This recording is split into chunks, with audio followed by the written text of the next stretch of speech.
नमस्कार दोस्तों, हमारे YouTube चैनल वास्तु ज्ञान में आपका स्वागत है। अवचेतन मन के काम करने के दो मुख्य नियम होते हैं। दोहराने से हर चीज अवचेतन मन का हिस्सा बन जाती है। अवचेतन मन सच और कल्पना में अंतर नहीं करता।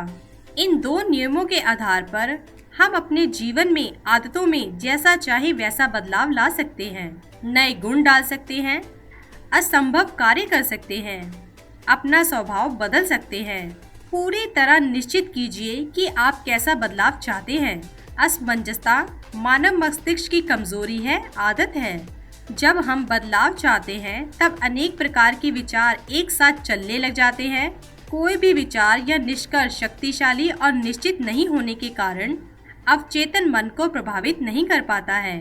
इसलिए बैठकर सोचें कि आप क्या वास्तविक बदलाव अपने जीवन में चाहते हैं। उस बदलाव को एक पेपर पर लिख लें और जो भी संकल्प आप लिखना चाहते हैं उसे वर्तमान वाक्य में लिखें, उसे भविष्य वाक्य में मत बनाएं। मान लीजिए आप में आत्मविश्वास की कमी है तो वर्तमान में लिखें कि मैं आत्मविश्वास से परिपूर्ण हूँ। स्मरण शक्ति कमजोर हो तो लिखें मेरी स्मरण शक्ति बहुत तेज है। कमजोर अनुभव करते हो तो लिखें कि मैं बहुत ही स्वस्थ और ऊर्जावान हूँ। सुबह जल्दी नहीं उठते तो लिखें कि मैं सुबह ठीक 5 बजे उठ जाता हूँ और अपने सारे काम समय पर निपटाता हूँ। इस तरह ना लिखें कि हे भगवान मेरा आत्मविश्वास बढ़ाओ या स्मरण शक्ति तेज कर दो या मुझे शक्ति दो। ये वाक्य भविष्य के हैं, वर्तमान के नहीं। अवचेतन मन भविष्य के शब्द को भविष्य की तरह लेता है।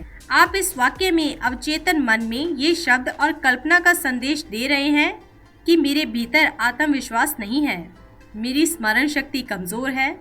इससे गलत प्रोग्रामिंग हो जाएगी और आपकी स्मरण शक्ति हमेशा भविष्य में तेज होती रहेगी, वर्तमान में नहीं।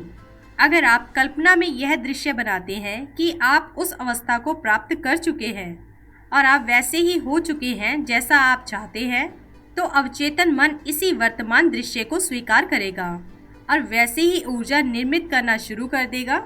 नकारात्मक भाव कभी न लिखें। मान लीजिए कि आप चाहते हैं कि आपका क्रोध समाप्त हो जाए, तो आप अगर यूँ लिखेंगे कि मुझे क्रोध नहीं आता, तो आप क्रोध को ही दोहरा रहे हैं। आप इसके विपरीत शांत व्यवहार, निष्प्रतिक्रिया का भाव तो पैदा नहीं कर रहे। जब आप क्रोध कहेंगे तो क्रोध को ही कल्पना में लाएंगे। शांत व्यवहार या समता भाव को कल्पना में लाएंगे तो अवचेतन मन में शांत भाव की कल्पना से ही आपके मन में शांत भाव आ जाएगा।